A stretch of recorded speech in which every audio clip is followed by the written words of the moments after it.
Assalamualaikum warahmatullahi wabarakatuh. Perkenalkan, saya Rika Maria Ulpa, saya dari D3 Prodi Kebidanan Universitas Binawan. Di sini saya akan menjelaskan dan memberi penata laksanaan pada ibu yang mengalami depresi postpartum.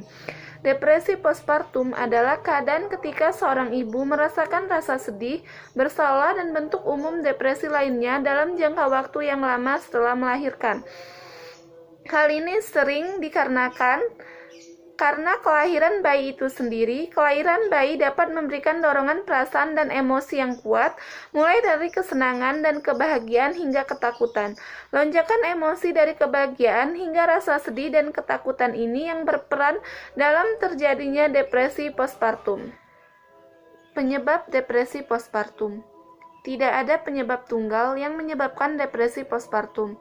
Namun, permasalahan psikis maupun perubahan kondisi fisik memiliki peran dalam depresi postpartum.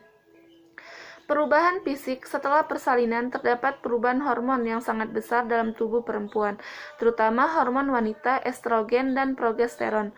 Hormon tubuh lain seperti yang diproduksi oleh tiroid juga mengalami perubahan sebagai akibat penyesuaian dari perubahan tersebut. Hormon tiroid ini yang salah satunya berperan dalam memberikan perubahan mood setelah melahirkan. Yang kedua, permasalahan psikis. Memiliki bayi, terutama untuk yang pertama kali, seringkali menyebabkan ibu menjadi cemas dan tidak percaya diri dengan kemampuan merawat bayi baru lahir. Perasaan seperti ini yang berkepanjangan dapat menyebabkan ibu jatuh dalam keadaan depresi. Gejala depresi postpartum.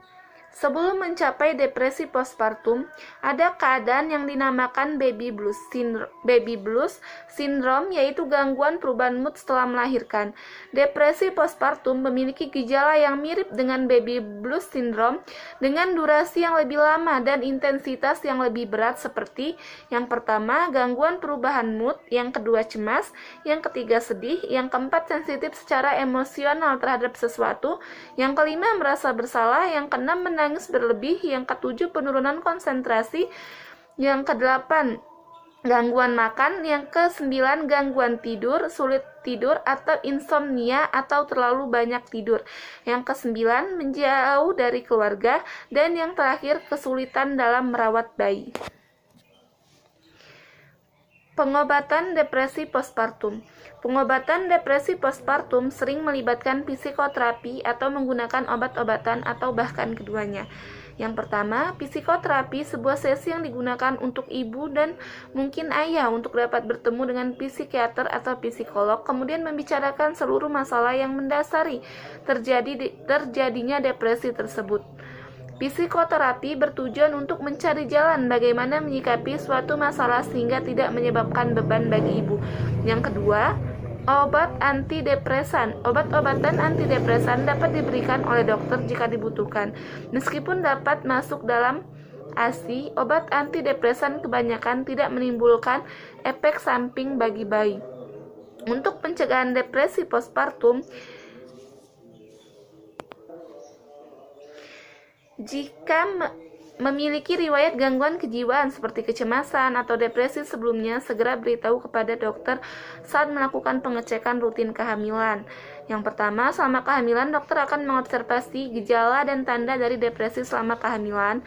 Beberapa ibu memiliki kecenderungan untuk memiliki depresi ringan. Yang kedua, setelah bayi lahir, dokter akan merekomendasikan pemeriksaan rutin untuk mengetahui apakah ada tanda-tanda depresi atau baby blues syndrome. Sekian video singkat dari saya mengenai ibu dengan depresi postpartum.